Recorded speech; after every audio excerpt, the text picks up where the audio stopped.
Hello and welcome to another episode in the Conversations on Diabetes podcast for World Traveler Cooking. Now, this week I'm going to talk about cortisol, stress, and the impact of these two things on both the development and management of this disease. In many regards, stress is a larger component than diet is. I'm going to say this again. Stress is a larger component than diet is. Diet's extremely important from a disease management perspective and reducing the organ damage that can go forward, but it is not what drives the illness forward. Stress almost certainly plays a role in the development of the illness, and it plays a very large role in the management of it. The American medical establishment is only now coming around to the idea that maybe stress might be important to management of the illness, but the scientific literature is very, very clear on this. So let's dive into the physiology of this, and the reason why I say this will become clear. I'm also going to discuss why it's taking the medical community in the U.S. Longer to come to the conclusion that stress is a big problem, and the difficulties within the scientific community of actually measuring the impact. So, this all starts with an important hormone in the body which effectively regulates human performance, especially mental performance, and that hormone is called cortisol. Cortisol is a hormone which is tied to basically two large things in our body. The first is the day-night cycle, also called the circadian rhythm, and secondly is a stress response.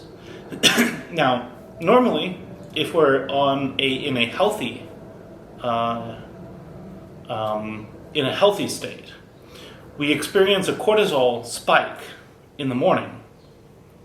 It peaks typically around the time maybe we're going to eat breakfast, and then it declines throughout the day, and it's at its lowest at the period from about midnight until about 5 in the morning. Now, this matches circadian rhythms and a lot of things like that. And what cortisol does in this particular case is really important.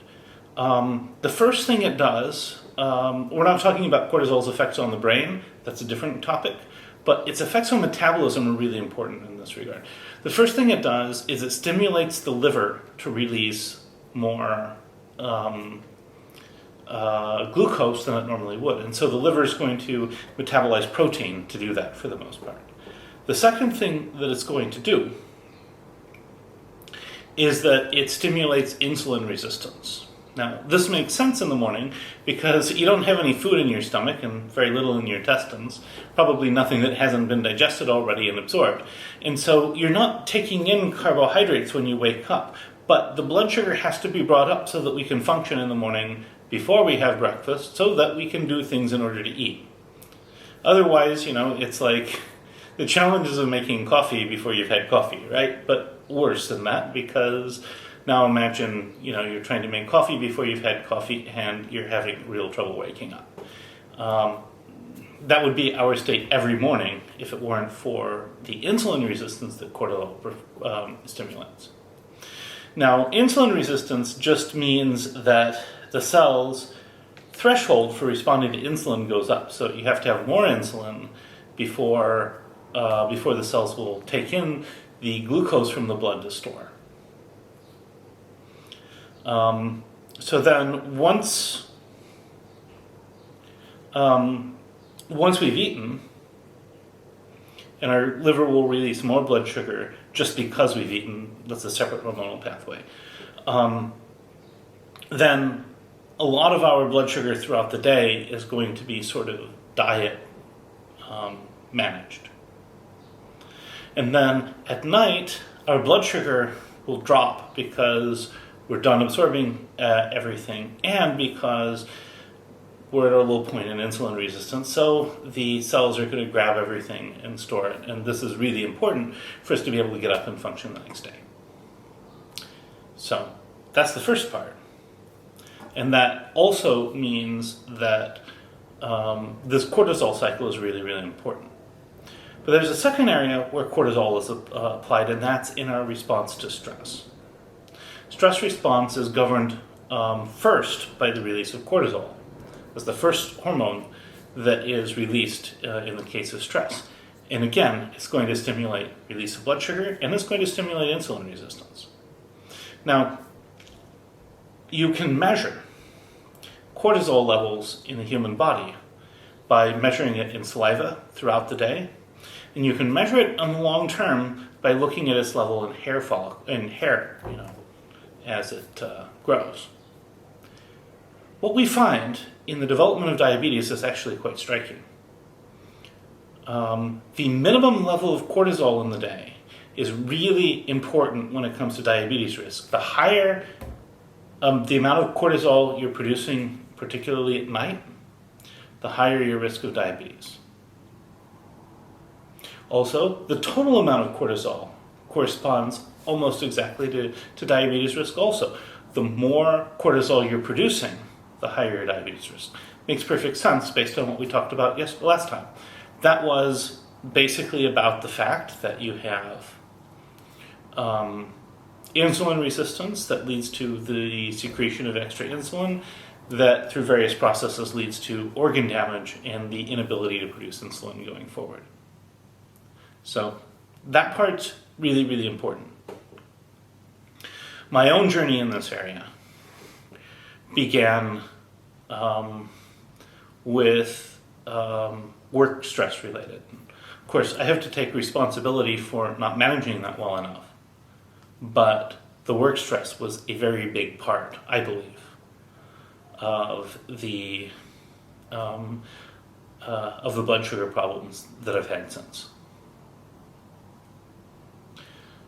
So this gets to the next point, which is the actual impact of stress at different times of the day. We also know from more scientific studies that people who work night shifts have additional risk for diabetes even when controlling for all other factors.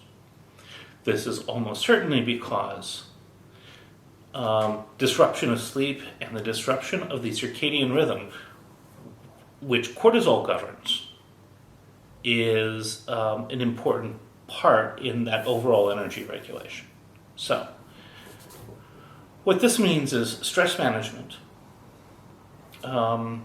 and getting good quality sleep are both vital to the prevention and management of diabetes, particularly type 2. But even for type 1 diabetes, insulin resistance is going to complicate therapy. It's going to complicate management of the disease. So taking care of these things is going to make it a lot easier to manage. So how do we manage these things?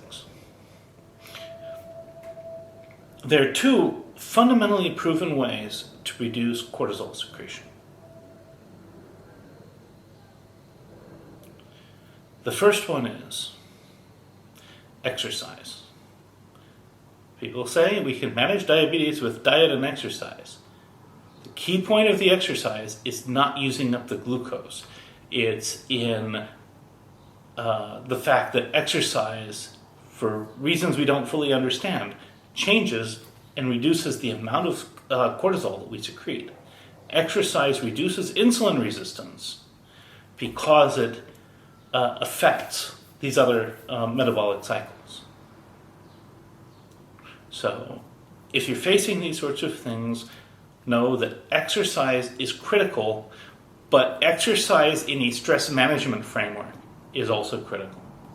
So one of the things I started doing recently is trying to make sure that I'm walking 8 to 10 kilometers a day. Particularly through the parks, pleasant areas, trying to make sure that I feel good, and that's a big part of it. The second thing that has been shown are various forms of meditation. Maybe in your tradition this is some sort of prayer, but trying to make sure that you're coming to peace with your life also reduces cortisol levels. And this is proven scientifically also. Another thing I've done is to make sure that I've gotten back into trying to make sure I'm doing photography and other sorts of appreciations of beauty, and yes, also some meditation.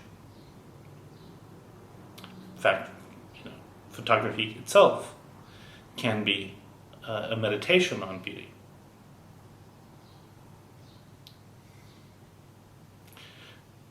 So, in the larger picture, what does this tell us? We often think of diabetes as an illness that comes out of people's faults, eating the wrong things, inadequate self-control, things like this. But cortisol is a hormone that is secreted in the stress response when we need to do more, when we have to rise to the occasion. And so if there's a fault, perhaps it's in trying to do too much. Maybe we actually need to scale our lives back, relax more, enjoy life, work less.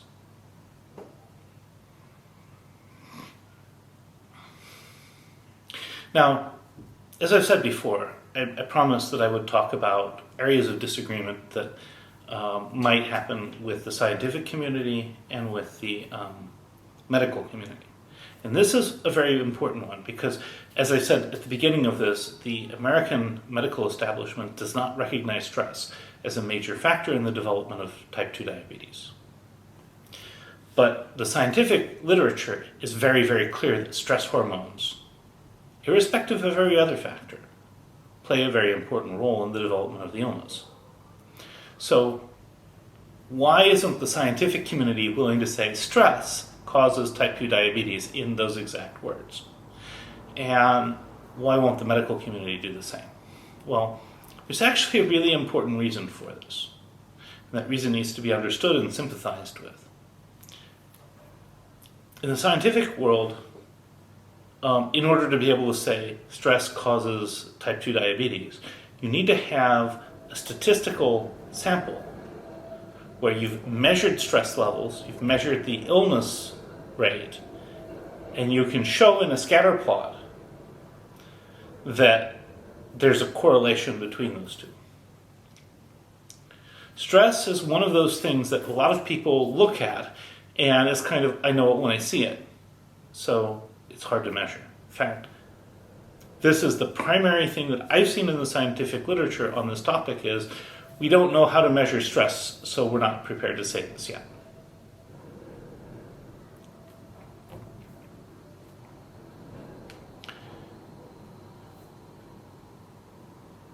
So the medical community, on the other hand,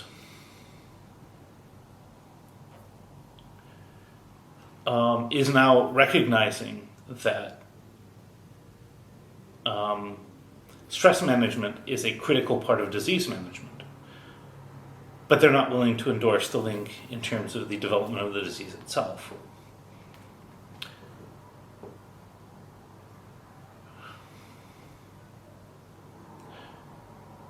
I'm not 100% sure if there's a difference between that or the fact that they just haven't done it because the scientific community is not quite willing to make that statement as such.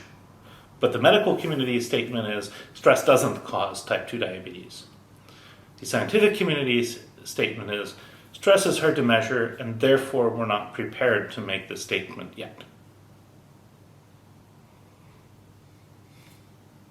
Now, that poses some additional points as well. Stress is hard to measure.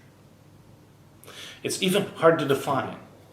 If we have something that's just, we know it when we see it, we're not going to be able to address it appropriately. So I'm going to provide for you a definition of stress that I think meets the observations that we have scientifically for this purpose, and also can be a little bit more tangible in terms of understanding root cause analysis in terms of this illness and what to do about it. In this particular case, the way I'm going to propose this definition is that stress is a physiological response to the recognition of the need to perform.